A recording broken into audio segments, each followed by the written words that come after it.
Hey everyone, and welcome. So if you've ever kept a journal, you know it's an amazing tool for just getting your thoughts out. But what if you could take that journal, that Lifelog, and turn it into an active analytical partner? Well, today we are going to dive into exactly how to do that, how to transform your personal archive into a powerful tool for real insight using AI.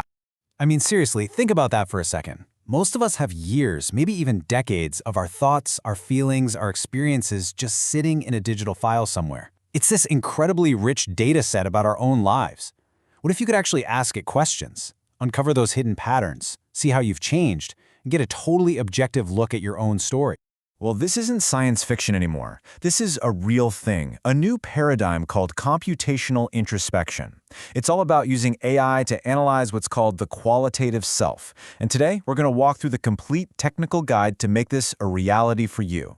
All right, first things first. Before we can do any of the cool analysis, we have to prepare our data. You know the saying, garbage in, garbage out? Well, it's absolutely true here. The quality of the insights you get is 100% dependent on how well you prepare your source material. So this is phase one, data prep. So here's the bottom line. The goal is to take what could be years of, let's be honest, pretty messy and unstructured thoughts and turn them into a super clean, machine-readable collection of texts. Getting this step right is absolutely fundamental. Everything else we do rests on this foundation. The very first move is something called the static snapshot protocol. See, when you export from a tool like Lifelog into a Google Sheet, it often creates a live dynamic link. We need to break that. By simply copying all your data and pasting it as values only, you create a frozen, stable data set. It's a perfect, unchanging foundation for the AI to work with. Okay, next up is the cleanup phase. We've got to get rid of all the junk that can confuse an AI, like messy HTML tags or metadata. Then, and this is super important, we split the data up into separate Google Docs for each year. Why? This simple step helps prevent what's called temporal hallucination, where the AI might get confused and mix up events from different years. Trust me, clean formatting is everything. And with that, we move into phase two. We take our squeaky clean data and upload it into a tool like NotebookLM. And this is where your role really changes. You're not just an archivist of your own past anymore. You are now the system architect. You are defining the entire universe the AI is allowed to play in. It will only use your journal entries, nothing else from the wider internet. Now, a quick practical look at the system's limits. On a standard plan, for example, you get 50 sources per notebook. This is exactly why that whole annual partitioning strategy we just talked about is so smart. For most people, a full year of journaling fits well under the 500,000-word limit per source. This means you can easily load decades of your life into one notebook and still have plenty of room to spare. Okay, now for phase three. This is where the real magic happens. After all that prep work, we finally get to do what we came here for, start a direct conversation with our own past.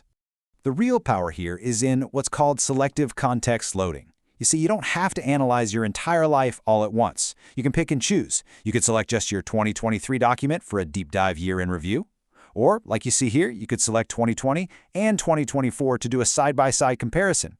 You are in complete control of the scope of the conversation. So what kind of questions can you ask? Well, here's a great one for spotting trends.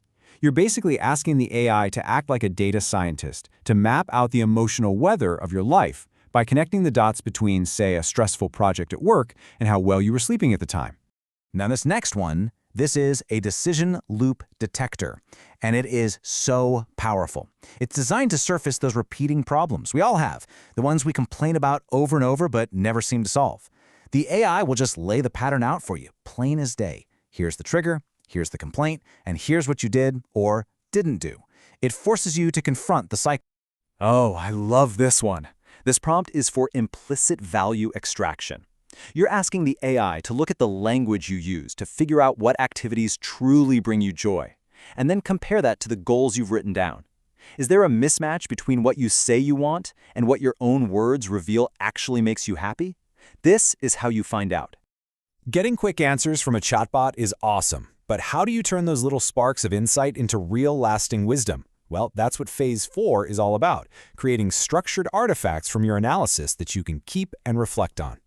One of the most amazing features for this is the audio overview. Now, what's so wild about this is something called the dissociation effect. When you read your own journal, you're right back in that moment, feeling all the emotions. But when you hear two AI voices discuss your year's challenges from a third-person perspective, it creates this psychological distance, this objectivity that is just so hard to achieve on your own. And if you want to get really advanced, you can try the meta journal strategy. Here, instead of just analyzing your raw entries, you start saving the key insights the AI gives you. Over time, you build a journal about your journal. Then, you can ask the AI to analyze those insights to spot your most common thought patterns and blind spots at an even higher level. And now for the final phase of analysis, framework injection. This is where you go from just describing what happened to actually diagnosing why it happened. You can literally upload a document explaining a mental model, like the cognitive distortions from CBT or principles from Stoicism, and then tell the AI, okay, now reread my entire journal through this specific lens. So, where does all of this lead? What's the end goal? Well, it's not a one-and-done project. The final, most important step is understanding this whole process as a continuous cycle of growth. And this, right here, this visual, it illustrates the whole point perfectly. It's a self-improving feedback loop. You live your life, and you write about it. You analyze that writing to get insights. Those insights give you more self-awareness, which then informs your future actions and, of course, your future writing. The whole system just keeps getting smarter, and you get smarter right along with it. Ultimately, this whole process turns your personal history from just a passive record on a hard drive into an active, intelligent system for self-improvement. Your life is the ultimate data set.